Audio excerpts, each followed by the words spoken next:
What's it like to drive really hard for 24 hours straight? Like, are you in the car there the entire time, or are you switching off, or tell us a little bit about that. Yeah, for endurance racing, nowadays sports car racing, you have anywhere from 3 to 4, for a 24-hour race, you have 3 to 4 co-drivers.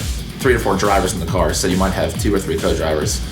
I've done Daytona, a 24-hour race. I've done Le Mans now twice. I've done like Thunder Hill, which is a smaller kind of club, 25-hour race. So I've got experience with those races, but unfortunately I've had some pretty bad luck with those races so far. Just kind of bad luck stuff happening. But nowadays in sports car racing, in the past it was a true endurance race where the goal was to just finish a race. If you finish a race, then you almost always did well. And nowadays, the cars and the teams and drivers are all so professional and so just drilled into, not making mistakes, that kind of stuff, that really it just ends up being a 24-hour sprint race. And you push 100% every lap.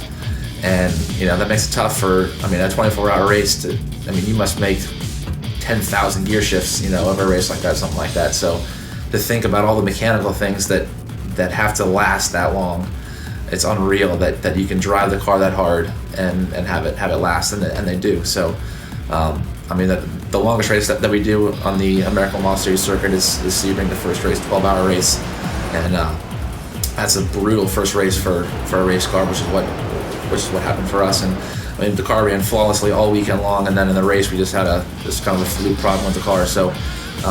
Even though you might test all you want, practice whatever, have lots of time to test all the components, make sure everything works. But once you're in the race and you're pushing hard, then things often change. That's why a lot of teams, a lot of teams from Europe, whatever, in the U.S., they take Sebring as their first race, as a test race for Le Mans or something like that, because it is such a tough race.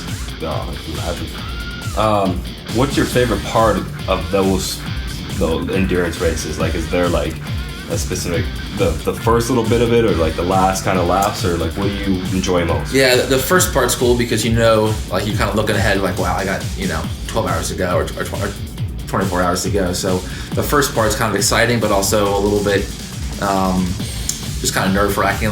You hope, for me especially, now that I've had some bad luck in these long races, I was I hope this is the one that the car just has no problems, everything goes well. So the first part's fun, and then every race sort of has their own. It's always fun to drive in the twilight. I did a stint, we call it a stint, which is one in between pit stops. So if you go, one stint would be one fuel load basically. So I got the stint, which was basically Daytona, where the sun's coming up. So as you race around the banking, there's the light will just the light level gets a bit brighter each lap, and then you can and then just kind of see the sun peeking through part of the stands a little bit. So just driving through all those different different periods of daylight and nighttime, or whatever, just kind of adds to the fun of the race. I never actually thought about that.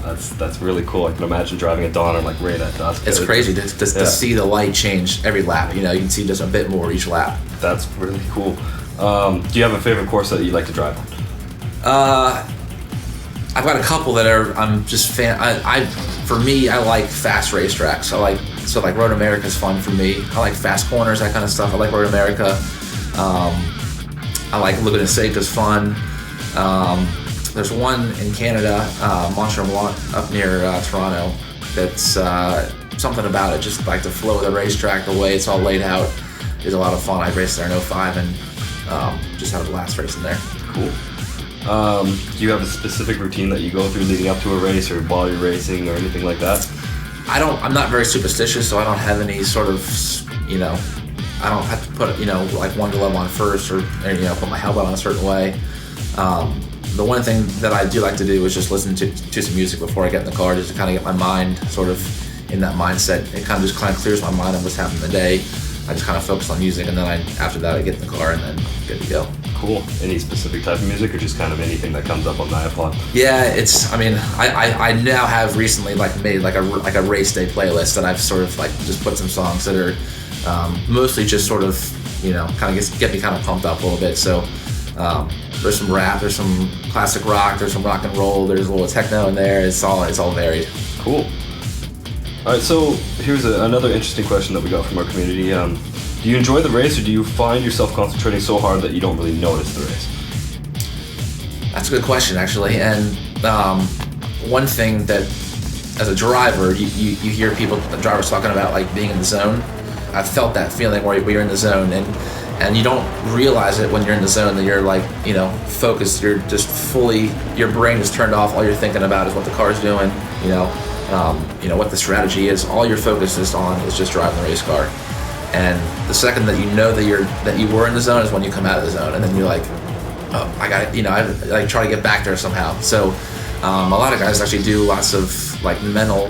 They like a mental coach who kind of gets them, somehow to like just a trigger to kind of get their brain back into racing again. So the racing can get boring though sometimes, even though you're driving these cool cars.